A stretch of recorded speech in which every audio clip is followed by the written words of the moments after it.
آج جو ہے وہ انشاءاللہ تبارک و تعالی ہم یوم عرفہ کے حوالے سے جو ہے وہ ذکر کریں گے اور اس کی کیا فضیلت اور اہمیت ہے۔ ام المومنین سیدہ عائشہ صدیقہ رضی اللہ تعالی عنہا بیان فرماتی ہیں کہ تاجدار کائنات صلی اللہ تعالی علیہ وسلم نے ارشاد فرمایا، عرفہ کے دن سے زیادہ کسی دن میں اللہ تبارک و تعالی بندوں کو جہنم سے آزاد نہیں فرماتا۔ یعنی یہ عرفہ کے دن کی اہمیت دیکھیں کہ اللہ رب العزت اس دن جو ہے وہ بندوں کو جہنم سے جو ہے وہ آزادی عطا فرماتا ہے، اس کی رحمت خاصہ جو ہے وہ چھم چھم برستی ہیں اور اپنے بندوں کو معاف فرما رہا ہے، جہنم سے آزادی دے رہا ہے۔ آگے آقا علیہ السلام نے ارشاد فرمایا، اور اس دن اللہ تعالی بندوں کے زیادہ قریب ہوتا ہے۔ عرفہ کے دن کی اہمیت کو سمجھیں کہ اس دن رب تعالی اپنے بندوں کو اپنا قرب عطا فرماتا ہے، اور پھر قرب عطا کرنے کے بعد ملائکہ کے سامنے جو ہے وہ اپنے بندوں پر جو ہے وہ اللہ تبارک و تعالی فخر فرماتا ہے۔ آقا علیہ السلام فرماتے ہیں، اور پھر رب تعالی پوچھتا ہے ان میرے بندوں کا کیا ارادہ ہے؟ اللہ اکبر، رب ہو کر فرشتوں سے جو ہے وہ بندوں کے ارادے کے حوالے سے پوچھ رہا ہے۔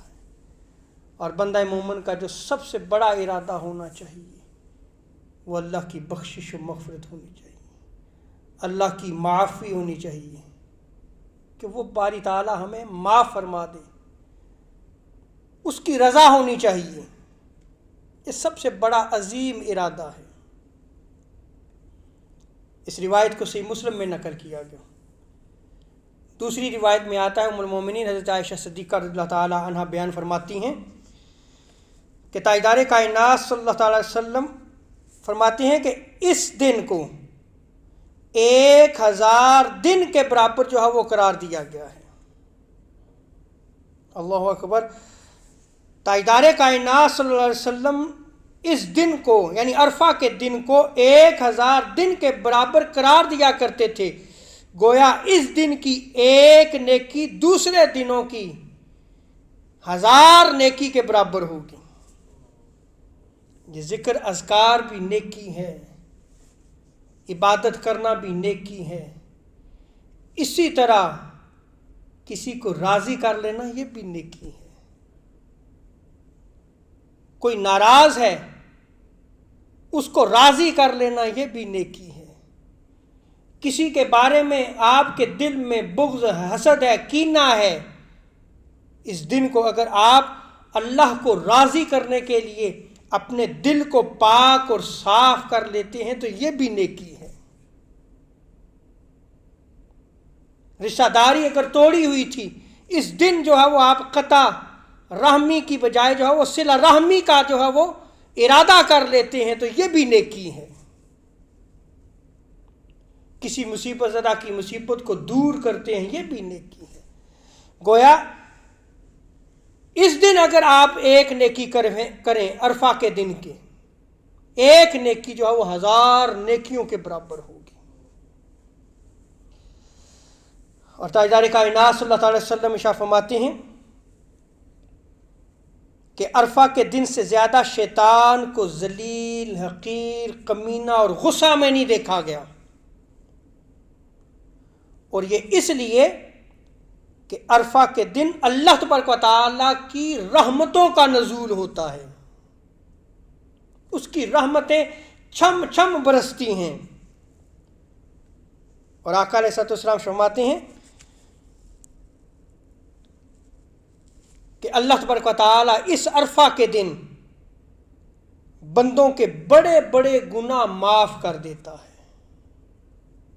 جب اس کی رحمت برستی ہے تو پھر اپنے بندوں کو معاف کرتا ہے، اور پہلے اس روایت کو صحیح مسلم سے میں نے جو نقل کیا کہ پھر ان کو جہنم سے آزاد کرتا ہے۔ یہ جو 2 روایات آخری میں نے آپ کے سامنے نقل کی ہیں، یہ امام بہقی نے شعب الایمان میں ان کو نقل کیا ہے۔ اور حضرت عبداللہ ابن عمر رضی اللہ تعالی عنہما بیان کرتے ہیں کہ تاجدار انبیاء صلی اللہ علیہ وسلم نے فرمایا کہ جب عرفہ 9 ذی الحجہ کی شام ہوتی ہے تو جس کے دل میں ذرا برابر بھی ایمان ہو اسے معاف کر دیا جاتا ہے۔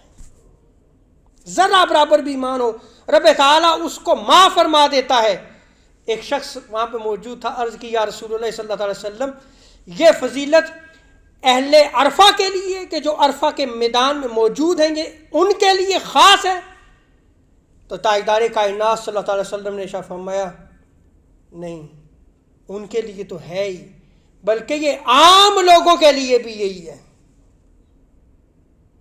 اور ایک اور روایت میں آتا ہے کہ آقا علیہ الصلوۃ والسلام ارشاد فرماتے ہیں کہ یوم عرفہ کو اللہ تبارک و تعالیٰ اپنے بندوں پر نگاہ رحمت فرماتا ہے، جس کے دل میں ذرہ برابر بھی ایمان ہو تو رب تعالیٰ اس کو معاف فرما دیتا ہے۔